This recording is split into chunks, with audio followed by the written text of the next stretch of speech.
unang balita sa umagang ito. Presyo ng LPG, bababa simula bukas. Pero presyo ng produktong petrolyo sa local market, posibleng tumaas na naman dahil sa tumitinding tensyon sa Middle East. Department of Foreign Affairs, inabusuhan na mga Pilipino na huwag munang bumiyahe sa Bahrain, Libya at Yemen sa gitna ng tensyon doon. Matrikula sa ilang pribadong kolehiyo at pamantasan, asahang tataas ng hanggang 9% sa susunod na school year, ayon sa Commission on Higher Education. Isang bahay ampunan sa Estonia na sunog. Hindi bababa sa 10 batang may kapansanan ng patay. Silipin ang sinasabing pinakamahal ng mga apartment sa buong mundo. At Lindsay Lohan, umiwas sa media habang papaalis ng isang hotel sa Los Angeles. Huwag pahuli, tutok na sa unang balita. Magandang umaga, narito na mga unang balita.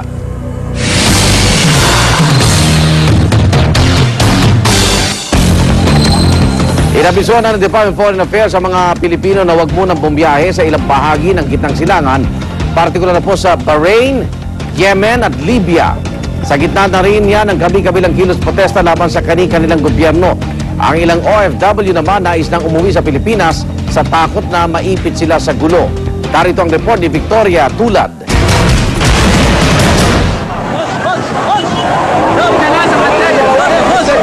Ilang araw ding tumagal ang mga protesta sa Egypt bago napilitang bumaba sa pwesto ang presidente roong si Hosni Mubarak.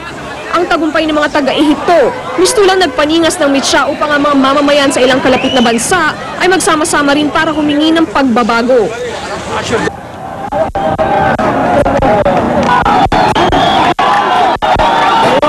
Mahigit isang linggo lang ganito ang eksena sa ilang pangunahing lungsod sa Yemen. Libo-libo ang nagpoprotesta para ipanawagan ang pagbibitiw ng kanilang presidenteng si Ali Abdullah Saleh na nanunungkulan sa loob ng 32 taon. Sumiklab din ang mga katulad na protesta sa Bahrain, Libya, Tunisia, Morocco, Oman, Kuwait, Algeria at Djibouti. Nakausap ng GMA News ang isang OFW sa Bahrain na si Margaret Ronquillo, isang flight attendant. Dahil nga sa makinis protesta, ilang araw daw siyang hindi nakapasok. Dito lang kami sa bahay. Nagtakot kami kasi hindi namin alam kung anong nangyayari. Akala namin gera na or something. So, ang ginawa namin sa pagkapanik, nag-pack kami ng things. Laking pasasalamat nga raw ni Ronquillo at humupa na ang gulo. Ngayon, tahimik na. Wala nang putukan. Wala nang may nagtitear gas. We're fine. Okay na kami.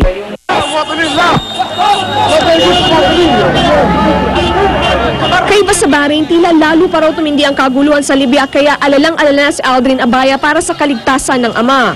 Construction worker sa Benghazi International Airport ang ama ni Aldrin na si Amadeo Abaya III. Sa barracks na ng airport sila nananatili ngayon para maproteksyonan ng mga sundalo. Natatakot na po sila and ang gusto nila is humingi ng tulong para makaalis na doon. Is parang may problema din ata yung dadaanan nila. So hindi talaga nila alam kung paano sila makaka-escape doon. Ayon kay Aldrin, nabanggit daw ng kanyang ama na may halos 200 pang Pinoy construction workers ang hindi makalabas sa site at wala na rin komunikasyon sa kanila. Ang sa amin naman, iintayin pa ba na may casualty na OFW before sila kumilos na mag-evacuate? Kaysa antayin na nila na may mangyari, saka na naman sila magsasorry kung kailan huli na. Ayon sa grupong Kandungan Center Foundation Incorporated, maraming gaya ni Amadeo na nais na umuwi sa bansa sa takot na madamay sa kaguluhan. Para sa unang balita, Victoria Tulad, reporting. Kaugnay sa pagbabantay sa gulo sa ilang bahagi po ng Middle East, makausap natin si DFA spokesperson Ed Balaya. Asik Malaya, good morning. Good morning sa iyo, Igan. Opo, ano pong latest na po dito sa lagay ng mga kababayan natin nasa Bahrain, Yemen at Libya? Marami po kami natanggap na tawag na gusto na rin po nilang umuwi dito sa Pilipinas. Paano po yung gagawin po ng DFA dito? Alam niyo, Igan, nababahala ang DFA sa mga kaganapan sa Libya, Bahrain at Yemen at nag-issue po tayo kahapon ng travel advisory sa mga bansang yaon. Pinagpapayuhan natin yung ating mga kababayan dito sa Pilipinas na ipagpaliban muna yung non-essential, non-urgent travel. Opo. At saka yung mga kababayan natin doon na nandoon na sa mga bansang iyon ay pinag-abisuhan na rin ng ating mga embahada na maging alerto pag Opo. nasa pampublikong lugar o kaya nasa lansangan at huwag pumunta o kaya huwag makilhok sa mga kilos protesta. Aha. So far po, ang natatanggap nating report ay wala pa namang sa kanila na nasugatan o kaya na-involved sa mga kaguluhan ngayon. Okay, pero meron ho bang parang sentro na pupuntahan itong ating mga kababayan sakaling sila po'y nangangamba sa kanilang buhay? Tama po yan. Katulad nung ginawa natin sa Egypt, pwede silang makipagpanayam, pwede silang tumawag sa ating embahada. May mga embahada po tayo, lalong-lalo na sa Tripoli at saka sa Bahrain mismo.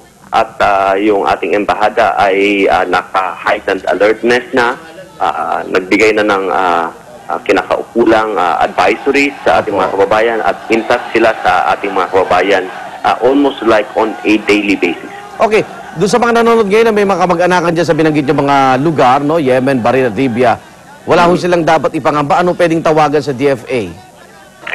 Yung ating hotline po sa DFA, 834-4000. Aha. At sa ngayon, ang mga Pilipino natin doon, ligtas naman po lahat. Tama po yan. At tinitingnan din po natin yung mga other Asian embassies doon na may malaking populasyon. Yung Thailand, Indonesia, Pakistan, India, Bangladesh. Hanggang alert level 1 pa lang din po sila, yung heightened alertness. Wala pa naman pong nagsasagawa sa kanila ng voluntary repatriation or mga ganong hakbangin. So sa ngayon, wala pa rin tayong ganun, mga evacuation plan, repatriation, wala pa rin po, ASEC? May mga plano po tayo pero hindi pa po kailangang ipasatupad. Okay, maraming salamat. Good morning. Good morning din sa inyo, Igan. DFA spokesperson Ed Malaya. Sa ibang balita, presyo ng mga produktong petrolyo posibleng tumaas na naman. Nagmahal daw kasi ng hanggang $2 kada bariles ang presyo ng diesel at gasolina sa pandaigdigang merkado. Epekto raw yan ng tensyon sa mga bansang Libya, Yemen at Bahrain. Paglilinaw po ng Department of Energy, wala raw problema sa supply. Pero hanggat hindi naayos ang gulo sa ilang bahagi ng Middle East, apektado ang presyo ng petrolyo.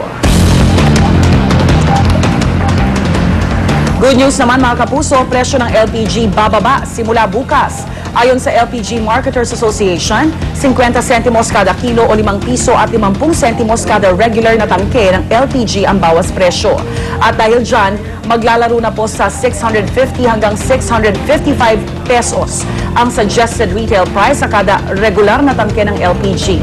Ito na ang ika-4 na rollback ng LPGMA ngayong Pebrero.